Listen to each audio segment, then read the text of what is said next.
John chapter 5. The healing at the pool. Sometime later, Jesus went up to Jerusalem for a feast of the Jews. Now there is in Jerusalem near the sheep gate a pool, which in Aramaic is called Bethesda, and which is surrounded by 5 covered colonnades. Here a great number of disabled people used to lie: the blind, the lame, the paralyzed. One who was there had been an invalid for 38 years. When Jesus saw him lying there and learned that he had been in this condition for a long time, he asked him, "Do you want to get well?" "Sir," the invalid replied, "I have no one to help me into the pool when the water is stirred. While I am trying to get in, someone else goes down ahead of me." Then Jesus said to him, "Get up, pick up your mat and walk." At once the man was cured.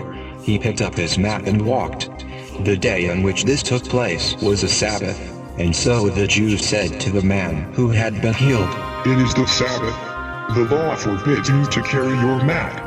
But he replied, "The man who made me well said to me, 'Pick up your mat and walk.'" So they asked him, "Who is this fellow who told you to pick it up and walk?" The man who was healed had no idea who it was, for Jesus had slipped away into the crowd that was there. Later Jesus found him at the temple and said to him, "See, you are well again. Stop sinning or something worse may happen to you." The man went away and told the Jews that it was Jesus who had made him well. Life through the Son. So, because Jesus was doing these things on the Sabbath, the Jews persecuted him. Jesus said to them, "My Father is always at his work to this very day, and I, too, am working." For this reason the Jews tried all the harder to kill him. Not only was he breaking the Sabbath, but he was even calling God his own Father, making himself equal with God. Jesus gave them this answer, "I tell you the truth, the Son can do nothing by himself. He can do only what he sees his Father doing, because whatever the Father does the Son also does. For the Father loves the Son and shows him all he does. Yes, to your amazement he will show him even greater things than these. For just as the Father raises the dead and gives them life, even so the Son gives life to whom he is pleased to give it.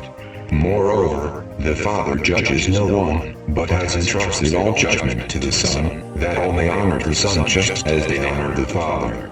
He who does not honor the Son does not honor the Father, who sent him. I tell you the truth, whoever hears my word and believes him who sent me has eternal life and will not be condemned. He has crossed over from death to life. I tell you the truth, a time is coming and has now come when the dead will hear the voice of the Son of God, and those who hear will live. For as the Father has life in himself, so he has granted the Son to have life in himself. And he has given him authority to judge because he is the Son of Man.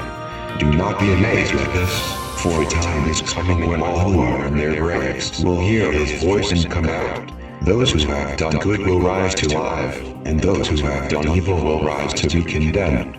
By myself I can do nothing. I judge only as I hear, and my judgment is just, for I seek not to please myself but him who sent me. Testimonies about Jesus. If I testify about myself, my testimony is not valid. There is another who testifies in my favor, and I know that his testimony about me is valid. You have sent to John, and he has testified to the truth. Not that I accept human testimony, but I mention it that you may be saved. John was a lamp that burned and gave light, and you chose for a time to enjoy his light. I have testimony weightier than that of John. For the very work that the Father has given me to finish, and which I am doing, testifies that the Father has sent me, and the Father who sent me has himself testified concerning me. You have never heard his voice, nor seen his form, nor does his word dwell in you, for you do not believe the one he sent. You diligently study the Scriptures because you think that by them you possess eternal life. These are the Scriptures that testify about me, yet you refuse to come to me to have life. I do not accept praise from men, but I know you. I know that you do not have the love of God in your hearts. I have come in my Father's name, and you do not accept me. But if someone else comes in his own name, you will accept him. How can you believe if you accept praise from one another, yet make no effort to obtain the praise that comes from the only God? But do not think I will abuse you before the Father. Your accuser is Moses, on whom your hopes are set. If you believe Moses, you would believe me, for he wrote about me. But since you do not believe what he wrote, how are you going to believe what I say?